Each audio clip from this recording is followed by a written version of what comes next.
George is possessed by Tiffany's spirit, and we are introduced to a new character in town, but you're going to want to stick around because we have a special guest joining us tonight. It's all happening here at AfterBuzz TV. Stay tuned.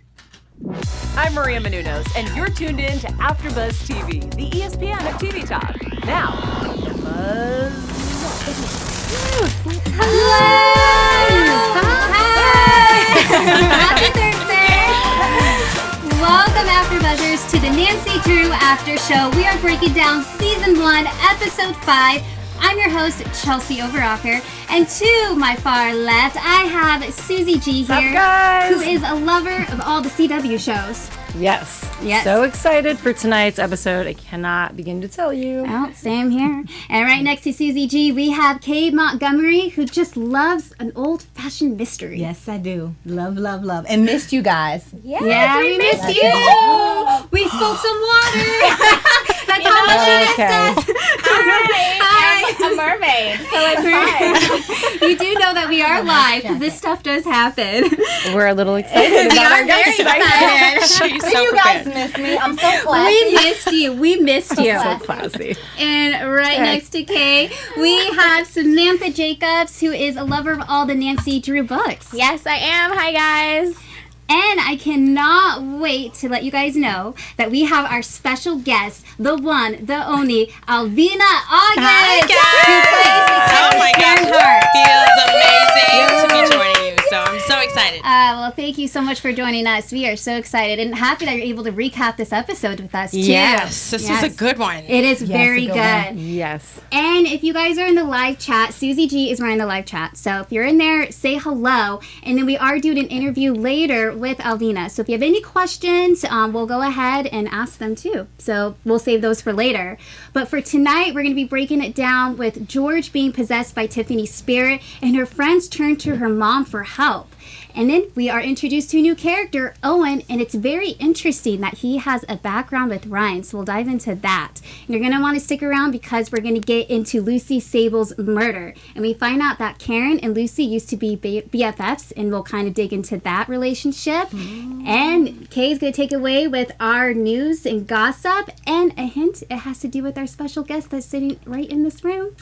And then we'll have our interview with Alvina. Love it. But before we get into tonight's episode, what was your overall thoughts?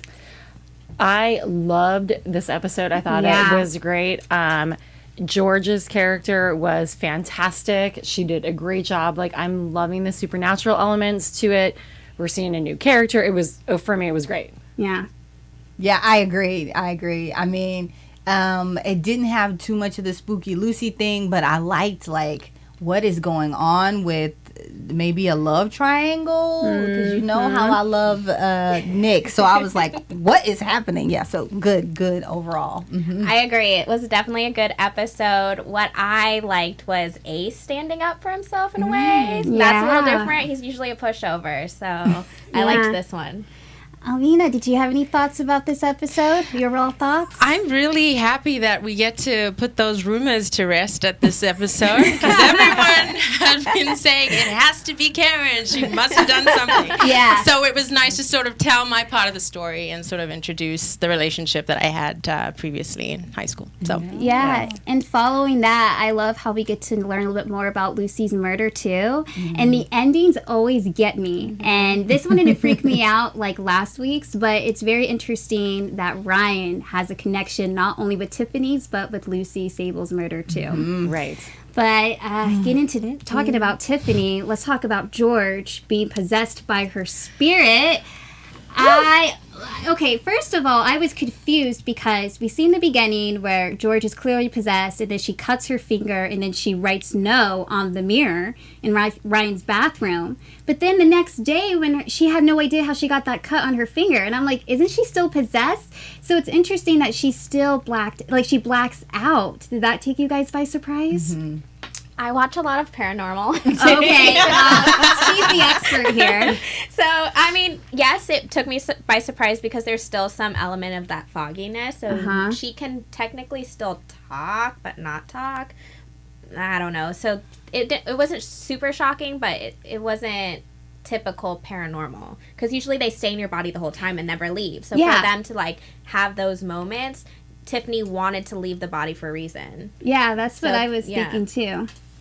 Yeah, I just thought George played that so well, especially when she's grunting on the floor, scratching all the pictures. Oh, I was just like, what is happening? That was a really great, creepy, kind of spooky moment. That was like one of my favorite moments, the scratching out the pictures and grunting. Like, yeah, Yeah. I love that. Well, we were talking earlier that some of these young actors are fantastic. And so just being on set, like I would think George, she did such a great job, you know, and playing this role. But I do think, like, when I've watched a lot of paranormal, I kind of took me by surprise that happened as well. But then I kind of caught on right away. I'm like, she's kind of just going in and out of, you know, Tiffany taking over, and then she kind of snaps out of it again, which I thought was kind of cool. What did you think about all It was that? great. And I think she also mentioned that she'd done some work where she spoke to the character that plays Tiffany, and she was trying to embody some of her mannerisms to make it believable, right? Oh, that's awesome. And so she did put a lot of work into that. And it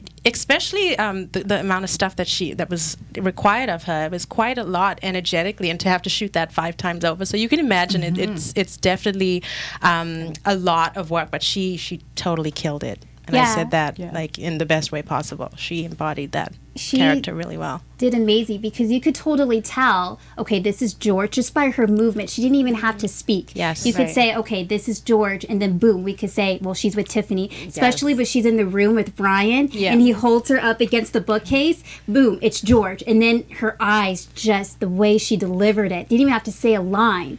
We're just like, okay, we're back to Tiffany again. Yes, and that red dress. Can we talk about that red dress? That was amazing. That'll put you in character. That was the main character. I'm like, all right, Tiffany. When we first saw her like going up the staircase in the red dress, I was like, oh, like it just, it was amazing. And with the knife. And her There hair, she she goes. took her braids down, and she had the like waves, and I was like, okay, George, come through. She is.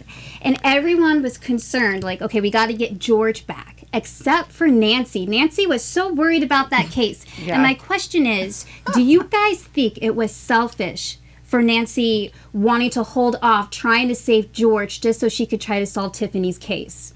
Absolutely. Yeah. Yes, right? And then at the end, she was like, I'm glad you made it. I was like, girl, stop with No, the you fakeness. aren't. I know. I know their relationship is building. Sorry. I'm not surprised, though. I mean, Nancy, that's what she does. She's wanting to solve this case. And so she's wanting to hold on to George's, you know, Tiffany being in George's body for as long as she can until that final moment so that she can get something out of it. So I don't know. I'm a little on Nancy's side. Okay. I think she wanted to just get something out of it. So I wasn't surprised she did that. And I feel like Nancy also knows that George is tough. Yeah. So you know what Yes. I'm saying? She knows that she'll be fine. She's like, no, we'll be good. I don't have anything to worry about with George. She'll be fine. When you guys were reading the script, particularly for this episode, was it hard for any of the actors to deliver this? You know, with Nancy, you know, having to be, you want to try to solve this case, and with George being possessed, has there been a moment on set where they're thinking, okay, how do we deliver this and make it real?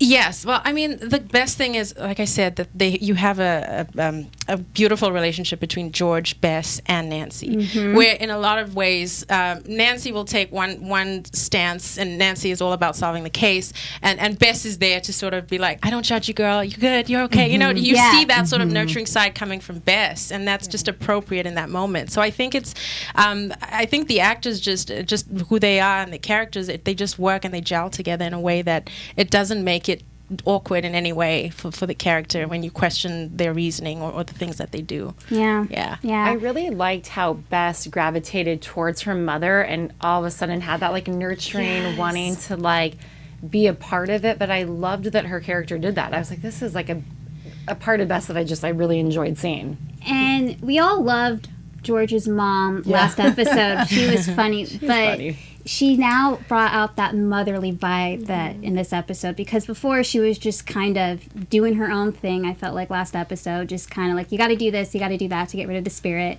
But when she realized that her daughter was in danger, I loved how she took on that mom role. It just wasn't like, oh, blah or anything. That's kind of how I felt a little bit for last episode. She just explained it like, you got to get rid of the spirit this way. So I thought that was really cool. Would you guys have an intake between George and her mom and that relationship for this episode? Yeah, I loved it. I think especially because when Nancy comes in, she said, George is the breadwinner, and so you see the mom kind of with her drink, kind of not paying attention to the other kids, but then you finally see her mom kind of step up and, speaking to the spirit, you leave my daughter alone, you get away from my daughter. And then when she comes home, her mom is cooking for her. I thought that was really interesting. Her mom made the tea for her, but that last scene where her mom's cooking and she came home and she's really exhausted and her mom's now in a caregiving role, when I think when you have an alcoholic parent, it's usually in the reverse. So I thought that was really sweet for us to see that moment between those two. Yeah. And I liked that they didn't have to have that conversation at the end. They just felt it. You could feel it. Okay, mom made this. Let's, enjoy And I loved also this that she moment. was cooking in a wok. I was Yeah. like, yes, Yes. girl. Get the culture in. And she was stirring with chopsticks. I was like, Yes. okay, I don't know. Hopefully we'll see some Yeah. of that develop between them, as it goes on. I like the mom's character. Like, I really hope that she's in a few more episodes, or, Me too. Again, only you can tell us. She's not telling us anything. We do no I guess spoilers. I just have to be careful what I say. So I'm trying to, I love my job very Yes, much. right. So I'll give you as much as I can to, keep you guys coming. Something where we got more information was between Nick and Tiffany, because while George was possessed, Tiffany just leaned on Nick, just saying, you got to make sure my little sister is protective. Do you guys think they've had a relationship or something is going on between them just from more than what Nick is saying? Because I kind of got the impression that something was going on, because when George was possessed, she had that knife in her hand. And the only two times she put down that knife is when she saw her little sister and when she saw Nick. Right. Did you guys get the vibe at all that maybe down the road that it's her and Nick, there was a relationship there? I personally don't think so. I think it was more of like they reached a point where she finally trusts a male figure. Like her husband's not trustworthy, right? Yeah. And so then her and Nick had these intense conversations about everything in every which way direction, to like she said she was the witness for the thing. So they had these deep conversations to the point where they had an agreement, or they had an understanding of each other and each other's culture. And I feel like that's kind of what connects them, is like, okay, I told you I would have your back, so let me still have your back, even though I'm a ghost or whatever. Yeah. I mean, I also, I'm a little sister to my older sister, and I know everything that's going on. We had a lot of secrets, and we know so many things. So I just feel like there is a relationship between Tiffany and her younger sister. I mean, she obviously knew where to go to get the chip, the flash USB port. So I think that she might have known something more that was happening with Nick and Tiffany, but I don't think that there was any kind of relationship that had happened between them. I just think it's a sisterly bond that they have. But I like the little sister's character. I think she's going to bring a lot to the plate here. I don't like her. Oh, you don't like Lauren her? Tandy? I like She's her. feisty. She's feisty. Yeah. She wants to know. She wants to get those answers. And she's not backing off either. So before we were asking, okay, do we trust her? Do we not trust her? Because she's still kind of on the borderline. And we feel like she's going to do what she's going to do to be able to solve Tiffany's case. Because even when George was possessed, she even said, this is the waitress that's sleeping with your husband. You got to fight this. And she was trying to keep her sister there. So I think she might have some ulterior motives, guys. You think? I think she knows her sister had a bunch of money. And I think she might be why does she want to get on the USB drive? Does she think that there's something related to money on the drive? I just think there's something shady about the sister.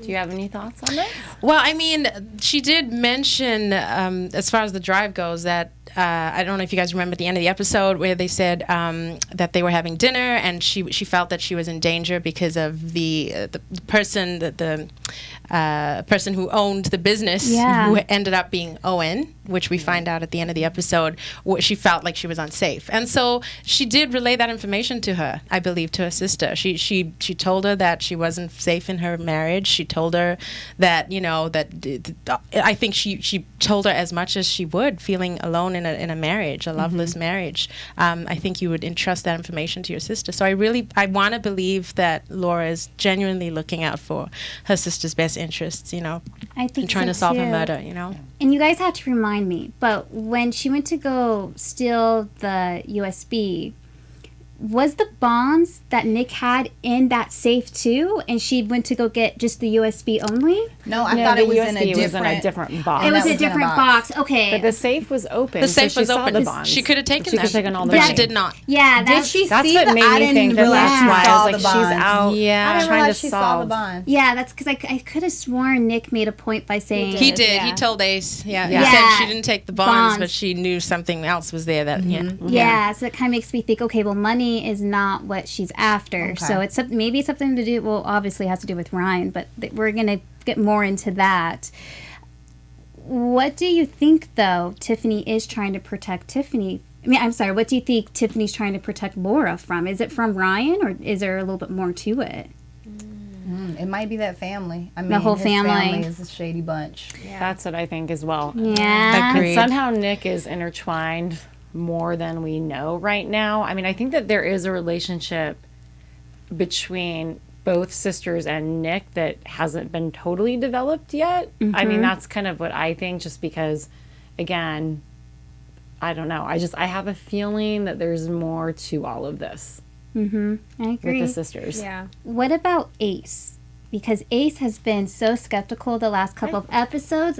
I'm starting to like him, though. I'm starting to like Ace. I think he's really there for Laura, and I think he's really there for, we call them the Nancy Drew crew. Yes. I think he's there for the crew. I don't think he's going to really give that much information off to the detective that you're working with, that Karen's working with. Right. So, I don't know, what were your thoughts between Ace and your boss, basically, their relationship? Yeah, I feel like that relationship, I'm not sort of privy to exactly what's happening with McGinnis and Ace. I've got a lot of my other issues to deal with Scott, and I got a lot happening in my personal life, my professional career as well. But yeah, I think it's definitely something that will be uncovered later. Like Ace is definitely a dark horse right now. Yeah, he is. But he's cool, and he's so fun. I don't know if you've seen a lot of the stuff that he improvises. Is just, he's so great on set. Like all the funny bits. I don't know if you guys remember the moment where Nick is staring down Owen and Nancy having their little romantic moment, and he drops the plates. Yeah. Do you remember seeing Ace in the back with the knife as he was jarred, and then he comes with it? So just all these beautiful moments that just every actor finds a way on set, even when it's not about them, just to bring out that character and that lightness. So that wasn't even in the script. I don't believe so. No. Wow. That's funny. No, That's he's cool. he's genius. He's great. He's so funny. It's funny because in the live chat, people really like Ace.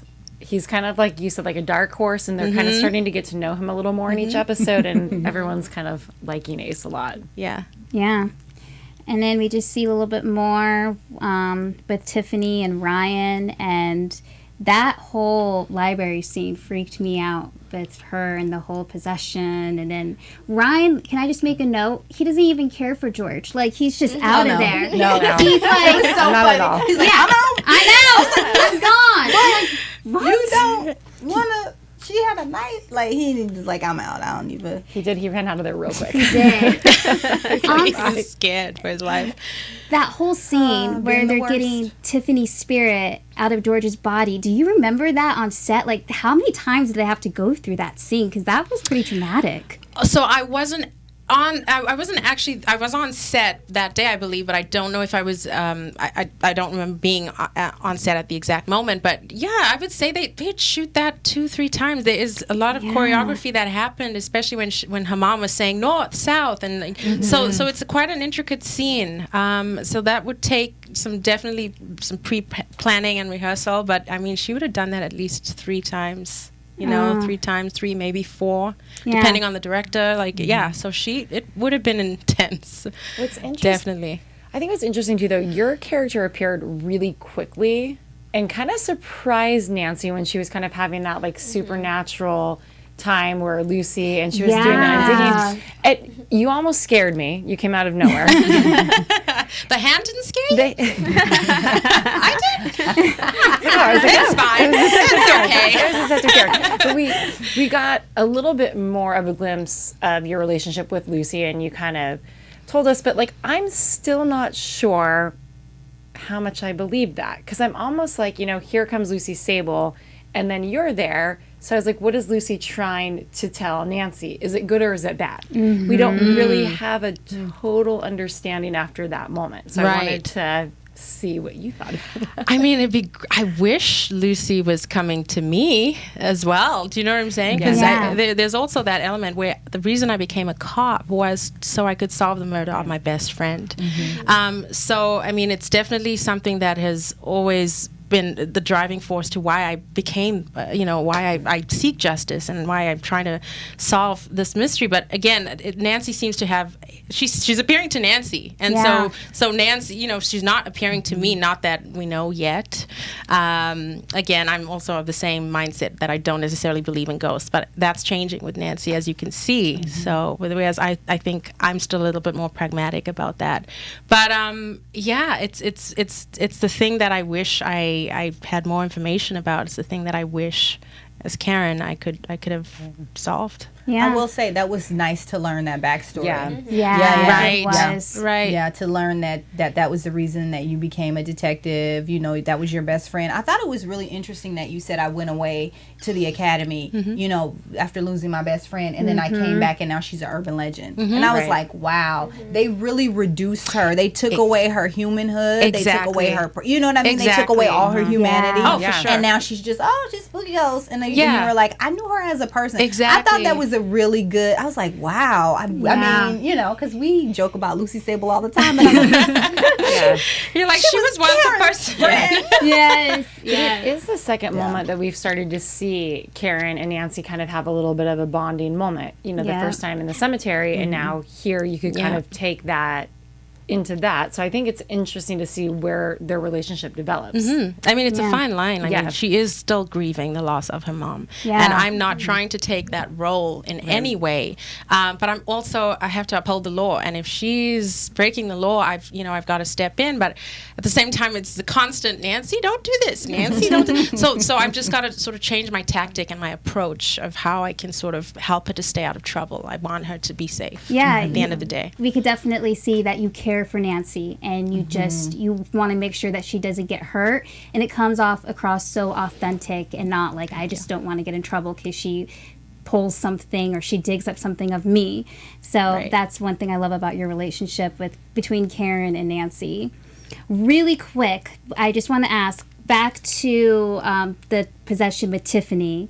Do you guys think, because when Ace and Nick are pulling up those files that they got on the computer, there was one note where they think Tiffany is a threat to Ryan. What do you think the threat necessarily was? I mean, that was so interesting if they find her as a threat. I mean, is it a money thing? I think it's just because she's smart. She's smart. You know, like, she can take him for, I mean, she has the money or whatever, you know. She figured him out before he figured out she could figure him out. That's a good way of putting it. Figure out. Well, she knows something, so we'll kind of be digging up a little bit more. But overall, I think Tiffany, I like her. I think she was just a lost ghost. I don't think she was like a bad person by any means. But yeah, overall, I was a fan of Tiffany, and I kind of liked how they reintroduced her character again through George. But speaking of our fans, Kay here has a special message for us. Yes, so before we move on to the next topic, we just wanted to thank you guys for making us the ESPN of TV talk. And for us to continue to grow, we just need 3 things from you guys, from our super fans. So we want you to make sure you subscribe to us on YouTube, and that is awesome. I see a lot of people in the live chat, so we'd love for you to comment. We'd love for you to comment in the live chat and then go into the comments box and comment as well. If you're listening to the podcast, definitely definitely give us 5-star rating on iTunes. That's super important. And then, like I said before, just leave us a comment. So we love what we do here. We're the Nancy Drew crew. We're so excited that Karen can be here with us today.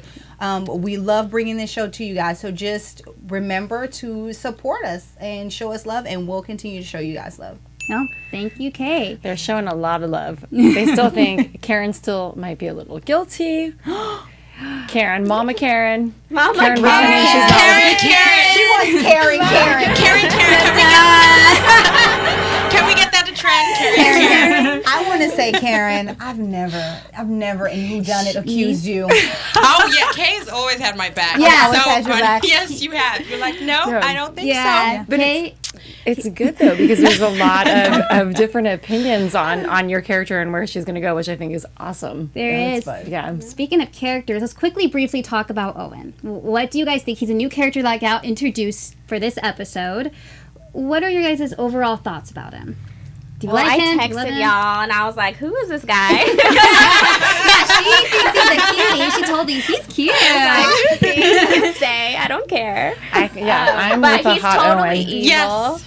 He's evil. He's evil. Okay, he's cute, but he's evil. But shout out to Miles Gaston Villanueva, who plays Owen. So, Does he have a special name on set, Karen? He has a special name on set. Yes, he introduced himself, and I was like, "Oh, you're hot Owen," because word was going around, and everyone was like, "Oh, we're gonna meet hot Owen," and oh yeah, so funny. Nick wasn't too happy with that, and it's like, "Have you met him yet?" And he's like, "Yeah, I think I did." He said, "Yeah." I was like, "Okay, Nick is a little bit jealous." Poor Nick.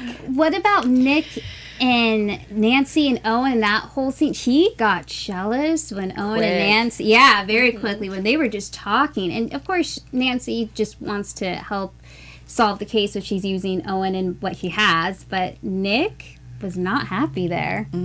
I mean, Owen showed a little interest in her, whether it is for some ulterior motive that we don't know yet, or if he actually just took a liking to Nancy, like we were saying in like some rom-coms. But I mean, I liked the little jealousy, love triangle situation. It's You're here for the drama. I am here for the drama. I like a good love triangle. Yeah. I feel like I am Nick. Like if I saw that, I would be like, What are you doing? You're like, "It's okay, as you were. I'm fine. I I'm just not wanted here." to let you know that I'm here. But Susie, you did bring up a good point. Why do you think Owen is taking an interest in Nancy? Do you think it has to do with Tiffany's death? And she's trying to solve it. So he's playing like the cool, smooth guy, but really just trying to get information off of her. I don't know. He appeared out of nowhere, had them cater. Yeah. Then these files come up and he signed the papers in these files. So I have to believe that he knows something. Yeah. Yeah. Yeah. Well, another thing I think he could be tied to possibly is maybe Lucy Sable. Oh yeah. Yeah. I mean, he is a Could Marvin. He is a Marvin. I mean, what do you think about, because we are starting to see that there's like a rivalry between the Marvins and the Hudsons. Right. So is this going to open up more? Oh, and that's really interesting. And that's something that Tiffany alluded to on the USB, where she said, Ryan's invited these guys to dinner, and I think, and referring to Owen and his family, and I think, that I intimidated the family. So there is definitely, they alluded to it at the end of that episode, that Owen might have some sort of motive or reason to get rid of Tiffany. But I don't know what that is. And I'm not just saying that. I genuinely don't. But it is a very interesting two families, rival families, of an elevated status in town, and they're starting to take over that town, and it still goes back to the first murder for Lucy, and we touched base on this a little bit, but now we get to see more of how Karen is involved with Lucy and that they're BFFs. And do you like how this story is unfolding with Karen and Lucy and Nancy? Do you like how the writers are portraying Karen's character? Oh yes, I love it, especially considering the fact that Karen is not inherent in the books, right? This is a character that is not one that we're familiar with. Although I still think and I still have yet to confirm this with the writers, but I think in some ways Karen is a caregiver, much like Hannah. If you remember Hannah, who was, I think at some point she was the housemaid for Nancy in some of the books. Mm-hmm. Yes. So she was always looking out for her, making food for her. And so I think in this retelling, I sort of have that is the role that I've sort of taken on. And I love that they have that for Nancy. And so... yeah, no, it's a beautiful story. And again, our writer's room is extremely diverse. That is one of the most amazing things, to have. I mean, Ned is black, Nick is black, George is Asian. And we have the Asian culture being brought in, and it's so wonderful to see on TV. It's so necessary and so important. And your character brought up a good point about how Lucy started acting so weird because she went to this underground party. Exactly. Which then leads into her death a year later.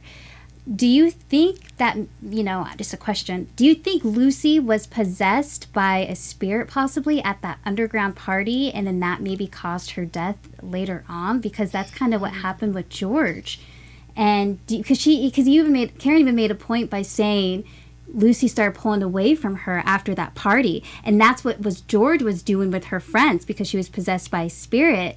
So I don't know if maybe what's going through Tiffany's death is kind of what happened back in the day with Lucy, but no one really paid attention to it. I think as far as Karen's angle goes, I think what it is sort of the idea of this exclusive underground party. Again, these rival rich families. There is something that is going on in the town. There's some dirty stuff going on in the town. And if you think about it, I've never actually my character has not met Ryan yet. That is very true. Right. So, that would be interesting to sort of see how, my opinion of him, especially now that his wife, has passed, and it was like, okay, all these women around him seem to vanish or die or something. Yeah. So that's something to consider. And I think she's definitely included that in her investigation. I don't know how far she got. But it's something we have to make a note of. Yes. But yeah, that's pretty much our episode. So it was a good episode. I really liked it. I enjoyed it. Really quickly, before we get to our interview, Kay has some news and gossip that she wants to share with us this week.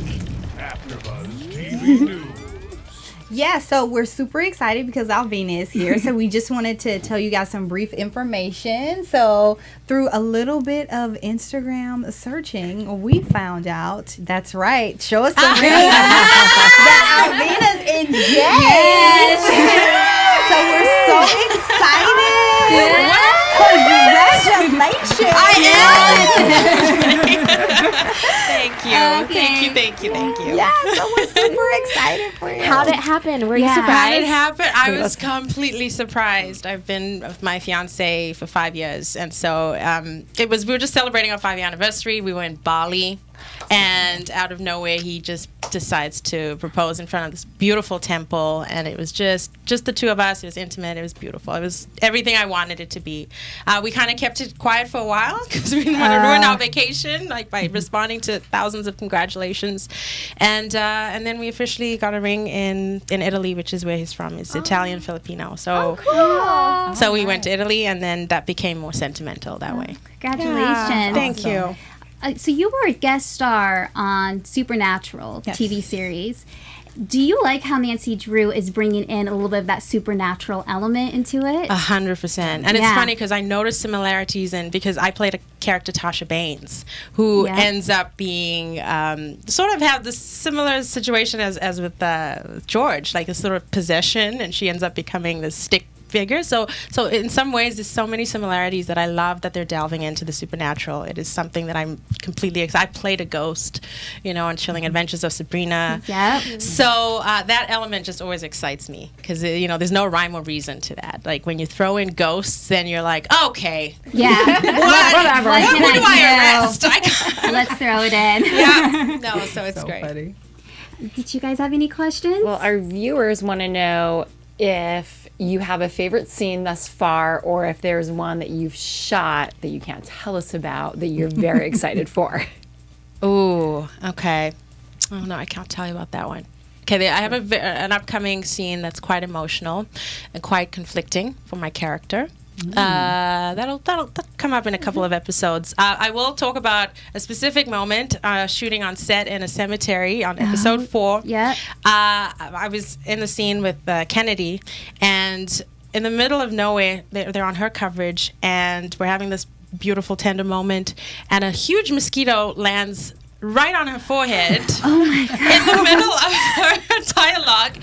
And so I'm there just like, okay, it's not leaving. It's definitely noticeable. So I'm hoping someone's going to yell cut, because they're not going to use that take. Yeah, Surely someone's going to yell cut. No, didn't happen. And so basically we ended with, she got to the end of her dialogue, and then she starts yelling, "It's biting me!" And that was the end of the shot. But that was great. I was like, I don't know. I put my hands in. But that was such a wonderful moment. Again, she's so professional, and she's awesome to work with. Oh, good to know. That's good to know. hilarious. That's what I like to hear. Mosquitoes like, and those cemeteries. scenes. Yes. Oh, no. So I was reading in some of the background that once you completed undergrad, you were going to go to medical school. Correct. Before you decided to start acting. So tell us a little bit about that journey. Wow. Oh, geez. How much time do you got? Okay. So I born and raised in Zimbabwe. Again, if you're born to African families, yes. most of the times you become a doctor or a lawyer.